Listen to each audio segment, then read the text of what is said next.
We all know PlayStation is basically the king of single-player story games. I'm talking about those titles where the writing is so good you actually care about the characters and the ending sticks with you. So today we are going through the 19 best narrative games on the console that are definitely worth your time if you want a great story. Let's get into it. We have to start with the big one, The Last of Us Part 2. You guys already know the rumors about this game. When it came out, the internet was on fire. Half of the people called it a masterpiece, and the other half absolutely hated it. It is probably the most divisive game Naughty Dog has ever made. But here is the truth. You have to play it yourself to understand. The story is dark, like really dark. It's a brutal revenge trip that feels exhausting to play, but in a way that you can't put down. The graphics on PS5 are insane. You can literally see the characters breathing hard when they're scared. The gameplay is stressful and violent, which makes sense because the world is a nightmare. You'll probably feel conflicted the entire time you're playing. It challenges you to empathize with characters you don't want to like. Whether you love the direction they took or you think they ruined it, it is an experience that stays with you. It's heavy, it's messy, and it's definitely not a happy time, but man, it is powerful. If you think this is just Grand Theft Auto with horses, you are dead wrong. Red Dead Redemption 2 is a masterpiece, but it asks a lot from you. It is a slow burn. Rumor has it that Rockstar made the developers work insane hours to get the horse testicles to shrink in the cold weather. That is the level of detail we're talking about. You play as Arthur Morgan, an outlaw in a gang that is slowly falling apart. The world is changing and they don't fit in anymore. The game forces you to live the life. You have to shave your beard, clean your guns, and feed your horse. Some people think it's too slow and boring, but that slowness is the point. You actually bond with the characters around the campfire. You start to care about Arthur as a person, not just an avatar. By the time the story wraps up, you feel like you have lived a whole lifetime. It is a tragedy about loyalty and trying to do the right thing when it's too late. It is one of the few games where grown men admit they cried at the ending. This is the game that puts story games on the map, The Walking Dead. Forget the TV show, this is its own thing. It's a graphic novel come to life. The gameplay is simple, mostly walking around and picking dialogue options, but the pressure is real. You play as Lee, a guy protecting a little girl named Clementine during the zombie apocalypse. The hook is that the game lies to you a little bit. It tells you Clementine will remember that, and it makes you paranoid about every single choice. People say your choices don't actually change the ending that much, and sure, that's kind of true. But in the moment, it feels like life or death. You are shaping who this little girl becomes. You have to teach her how to shoot, how to trust people, and how to survive. The bond you form is crazy. Season 1 has an ending that is legendary for breaking hearts. If you get the definitive series, you get all 4 seasons. And watching Clem grow up from a scared kid to a badass survivor is a journey you won't forget. The Life is Strange games are known for being cringy sometimes with the dialogue, but True Colors is honestly the best one. You play as Alex Chen, a girl who has had a rough life in foster care. She has a super weird power. She can see people's emotions as colors. If someone is angry, she sees red. If they're sad, she sees blue. It sounds like a gimmick, but it actually makes you feel super connected to the NPCs. You move to a small town in Colorado called Haven Springs, and the vibes are immaculate. It's cozy, there's indie folk music playing, and everyone seems nice. But obviously, there is a dark mystery you have to solve. The writing is way more mature than the older games. It deals with grief and finding a place where you belong. Some people say it's too short for the price, which is fair, but the emotional hit is worth it. It's a game about empathy and community, and it is genuinely touching without trying too hard to be edgy. Okay, this game looks cute and colorful, but do not let that fool you. Spiritfarer will destroy you. The developers call it a cozy management game about dying. You play as a ferry master who has to take spirits to the afterlife. You build a boat, cook food for them, and build them bedrooms. The characters are all animals and they are adorable. You spend hours taking care of them, learning their favorite foods, and giving them hugs. And that is the trap. Eventually, they tell you they're ready to go. You have to row them to the Everdoor and say goodbye forever. And then they're just gone. Their room is empty. It is surprisingly quiet. The game teaches you about letting go of friends, and it hurts every single time. It's not violent or scary, it's just sad in a very real way. Some people find the resource collecting a bit grindy after a while, but the story beats are perfect. If you want a good cry without the stress of combat, this is the one. Sometimes you don't need words to tell a story. GRIS is a platformer that feels like a living painting. There is no dialogue, no text to read, and no enemies to fight. You play as a girl who has lost her voice, and the world is black and white. It's a metaphor for grief and depression, which sounds pretentious, I know, but it works. As you play, you solve puzzles and unlock new colors that bring the world back to life. The art style is unbelievable. It looks like watercolor spilling on the screen. The music by this band called Berlinist is what really sells it. It swells up when you learn a new ability, and it makes you feel triumphant. It's a short game. You can beat it in one afternoon, so don't expect a 50-hour epic. But for the price of a movie ticket, it gives you an experience that is visually stunning and emotionally heavy. It's the kind of game you play when you just need to chill out and feel something. You've definitely heard the jokes about this next one. People love to call Death Stranding a walking simulator or an Amazon delivery game. And honestly, the haters aren't totally wrong. You spend like 90% of the game carrying boxes over mountains while trying not to fall over. It sounds boring on paper, but Hideo Kojima, the guy behind Metal Gear, made it weirdly addictive. You are completely alone in a ruined world, just trying to reconnect isolated cities. The director's cut on PS5 adds some new toys to make it easier, but the core experience is still about struggle. The story is super confusing at first. There are invisible ghosts, babies in jars, and celebrities prying black goo. It makes zero sense for the first 10 hours. But if you push through the weirdness, the ending hits you deeply. It's all about how much we need other people. When you see a ladder left by another player online that saves your life, you actually feel something. It's a lonely, beautiful trip that isn't for everyone, but if it clicks, you will love it. This next game is basically a stress test for your brain. Detroit Become Human looks incredible. The graphics are so good it almost looks like real life. But the real hook is the pressure. You play as 3 different androids in a future where robots are waking up and demanding rights. We hear developers say choices matter all the time, but here they actually mean it.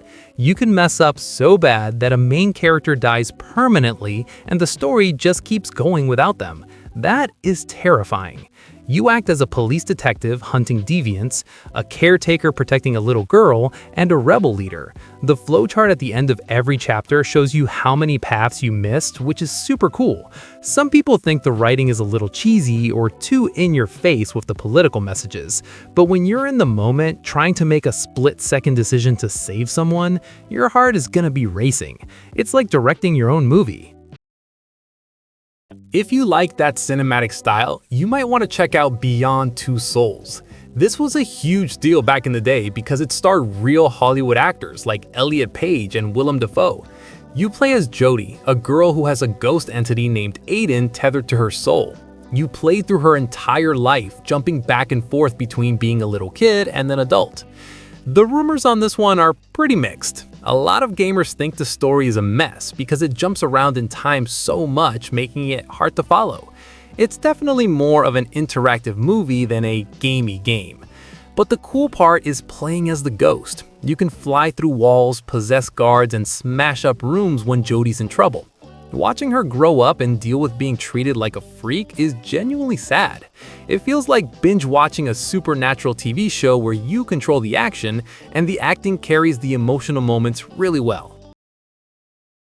Okay, we are going old school for a minute.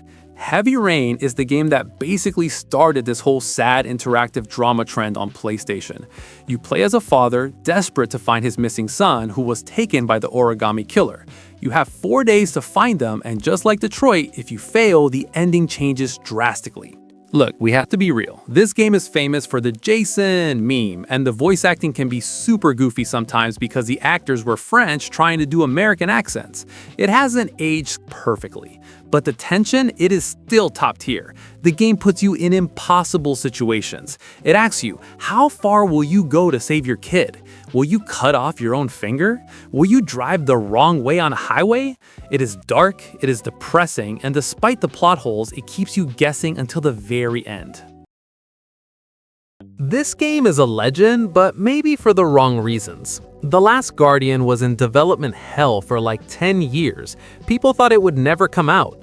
You play as a boy trying to escape a massive ruin with a giant bird-dog-cat creature named Trico. And here's the thing about Trico. He does not listen to you. The AI is programmed to act like a real animal, which means he is stubborn, gets distracted by butterflies, and ignores your commands. It can be incredibly annoying. You'll probably scream at your TV at least once. But that frustration is actually part of the experience. Because you have to patiently bond with him to solve puzzles, by the end of the game, you care about this big dumb bird so much. The ending is widely considered one of the saddest moments in gaming history. If you can handle the clunky controls and the camera issues, the emotional payoff will absolutely wreck you. We can't talk about sad games without mentioning the masterpiece, Shadow of the Colossus.